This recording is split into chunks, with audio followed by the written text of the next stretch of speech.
In today's video, I'm going to teach you how to add a keyframe in Adobe After Effects. We'll keep this really simple, so even if you're brand new to After Effects, you'll be able to follow along and start animating right away. First, make sure you have your project open inside the After Effects editor.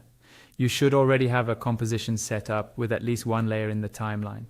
This could be text, a shape, a solid layer, or even imported footage. Keyframing works the same way on all of these. Next, in the timeline panel, click on the layer you want to animate. Selecting the right layer is important because any keyframes you add will only affect the layer that's currently selected.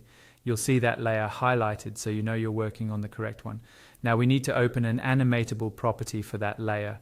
Properties are things like position, scale, rotation, and opacity.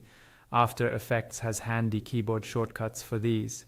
Press P on your keyboard to reveal position, S to reveal scale, R to reveal rotation, and T to reveal opacity.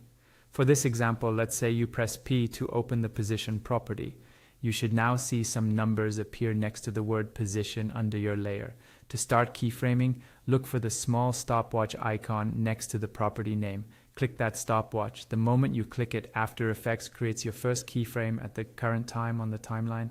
You'll see a little diamond icon appear on the timeline next to that property. That diamond represents your keyframe and it stores the value of the property at that exact moment in time. Now move the playhead to another point in the timeline. You can do this by dragging the blue timeline indicator left or right. For example, you might drag it from 0 seconds to 2 seconds. Taking a moment to position this accurately is important because the timing will control how fast or slow your animation feels. With the playhead at the new time, change the property's value. If you're working with position, you can click and drag the layer directly in the composition window or adjust the numeric values in the timeline. As soon as you change the value while keyframing is enabled, After Effects automatically creates a new keyframe at this time. Now, if you move the playhead back to the start and press spacebar to preview, you'll see After Effects animate smoothly between those two keyframes. And that's it. You've just added keyframes and created your first basic animation in Adobe After Effects.